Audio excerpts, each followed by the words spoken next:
ባለፈው አዲሱ ትውልድ በሚዝናናበት ክለብ ገብቼ ያው በስተት ነው የገባው። በስማም ዛፍ ያጣ ጉሬዛው ነው፣ ለላብራቶሪ የታጨ ጦጣው ነው። ሁሉም ወጣቶች ሰምቼው የማላውቀውን ዘፈን ግጥም ከዘፋኙ እኩል ይወጡታል። እኔም በህልሙ እንደሚጣራ ሰው አፌን እያነቃነቁ አብሬ የምዘፍን መሰሉ።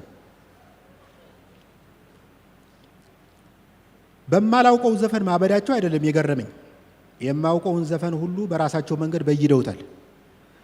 አንድ ወጣት ዘፋኝ ወደ መድረኩ ወጥቶ ከሜላ ረነይ ከሜላ የሚለውን የተስፋዬ ወርቅነህን ዘፈን መዝፈን ጀመረ። የእኔ ዘመን ዘፈን ስለዘፈነልኝ ደስ ብሎኝ በጣቶቼ የልብ ምልክት ላሳየው ሞከርኩ። ይሁን እንጂ አንዱ ከጎንስ ገፋ ስላደረገኝ ሳላስበው የኩላሊት ምልክት ሰራው።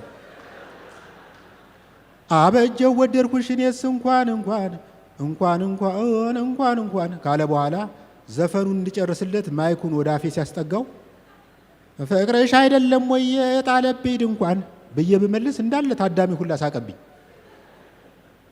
በኋላ ሳጣራ አበጀው ወደድኩሽ እኔስ እንኳን እንኳን ብዬ ሳሞግሳት ሰታኛለች ስልኳን ምናምን ብለው ቀይረውታል። ወንድ ልጅ በእኔ እድሜ ላይ ሲደርስ ሚስትን አጥብቆ ይፈልጋል። ዘንባባ እንኳን ከአንዱ ቦታ ተነቅሎ ሌላ ቦታ በሚተከልበት ዘመን ወንድ ልጅ ቆሞ ሲቀር ያስቆጫል።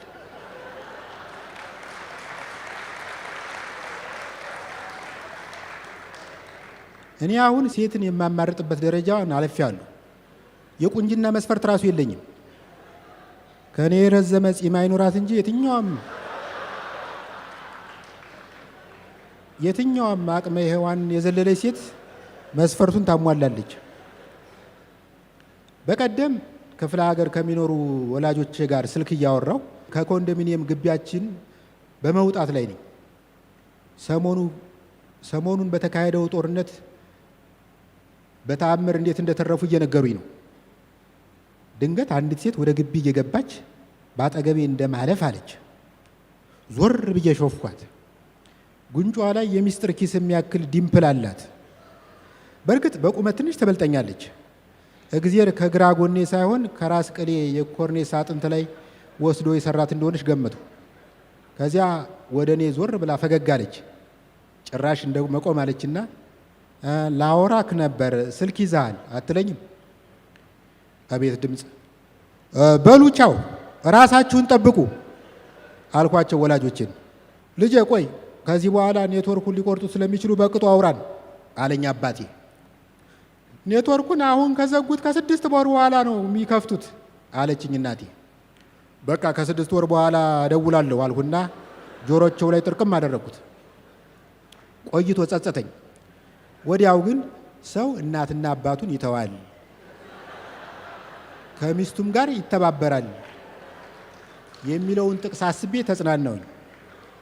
ከዛ ስልኬን ኪሴ ውስጥ እየሻጥሁ እሺ ስላት ህንፃ ቁጥር 42 የት ነው አለች።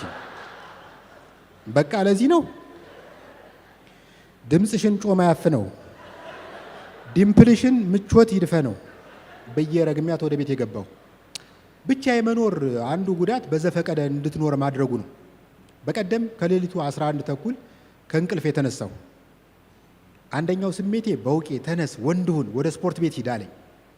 ሌላው ደግሞ በውቄ አርፈህ ቲክቶክ አለኝ። በመጨረሻ ከራሴ ጋር ታግዬ ስፖርት ቤት ሄጄ ቲክቶክ ለማየት ወሰኑ። ጂሙ ለመድረስ 150 ሜትር ርቀት ላይ 24 ሰዓት የሚሰራ ማሳጅ ቤት ጉብ ብሏል። ትንሽ ሳመነታ ከቆየው በኋላ ገባሁ። ማሳጅ የምታደርገኝ ሴትዮ ጀርባዬን እየዳበሰች የዚህ ታቱ ትርጉሙ ምንድን ነው? ታቱ አይደለም፣ በልጅነቴ ከሾላ ዛፍ ላይ ወድቄ ጠባሳ ነው። ይሄ ጎርባጣው ነገርስ? እሱ ትርፍ አከርካሪ ነው። ከ100 ሰው በአንድ ላይ ይከሰታል። ትንፋሿ አንገቴ አካባቢ ይሰማኛል። አንድ ነገር ላስቸግርሽ የምችለው ከሆነ ከለውጡ ወዲህ ግብረ ስጋ ግንኙነት አድርጌ አላውቅም። ሃፒ ኢንዲንግ ማግኘት እችላለሁ? ይቅርታ እንደሱ ማድረግ አልችልም፣ ባለ ትዳር ነኝ አለችኝ። በመዳፍሽ እኮ ነው።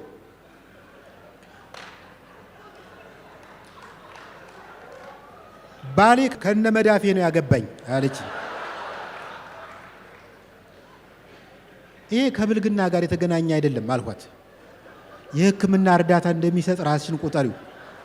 ወይ አለ አይደል የሰው ሕፃን እንደሚያስገሳ ሞግዚት ራስሽን ቁጠሪው። ከስንት ክርክር በኋላ ተረታች። ቀለበቷን አወለቀችና ትንሽዬ ጠረጴዛ ላይ አስቀመጠችው። ከዛ እንደ ብቅል ገለበጠችኝ።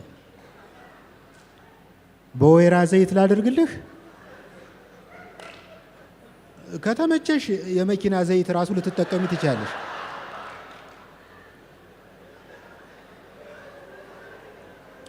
ከግማሽ ሰዓት በኋላ የጂም ሻንጣዬን ተሸክሜ ጎብጬ በቺቺኒያ ሳልፍ አሰለፈች በር ላይ አንዲት ሴት ቆማለች።